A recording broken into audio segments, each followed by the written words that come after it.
brought to you by Palvi Agrico. आता शेतीसाठी जे काही लागणार ते घरपोच मिळणार, तेही मोबाईलच्या एका क्लिकवर। गेल्या काही वर्षांपासून पुण्यात अल्पवयीन मुलांमध्येही गँगवॉर होत असल्याचं समोर आलंय। राजगुरुनगरमध्ये भल्या सकाळी खाजगी क्लासमध्येच मुलावर चाकू हल्ला करण्यात आला। क्लासमेट असलेल्या मुलानेच हा हल्ला केला आहे आणि हे सगळं वर्गात शिक्षक शिकवत असतानाच घडलंय। हल्ला करणारा विद्यार्थी दुचाकीवरून फरार झालाय। रक्ताच्या थारोळ्यात पडलेल्या मुलाला उपचारासाठी रुग्णालयात दाखल करण्यात आलं, मात्र उपचारादरम्यान हल्ला झालेल्या मुलाचा दुर्दैवी मृत्यू झाला आहे। मात्र आता खाजगी क्लासमधील मुलांच्या सुरक्षेचा गंभीर प्रश्न निर्माण झालाय। मयत मुलगा आणि हल्ला करणारा मुलगा दोघेही 10वीत शिक्षण घेणारे मित्र होते। आज दोघेही शिकवणीच्या वर्गात उपस्थित होते, त्यावेळी मित्राने मित्राच्या गळ्यावर वार केले, ज्यात 16 वर्षीय मुलाचा मृत्यू झालाय।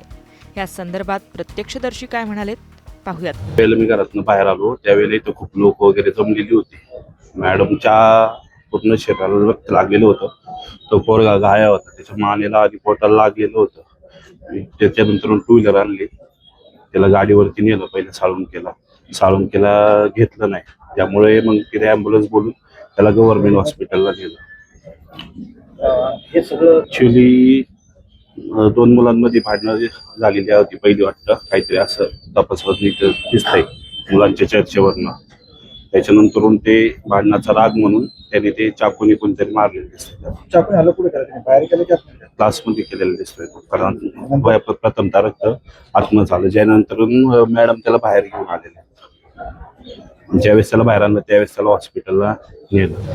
मुंबई तक ब्युरो रिपोर्ट, पुणे।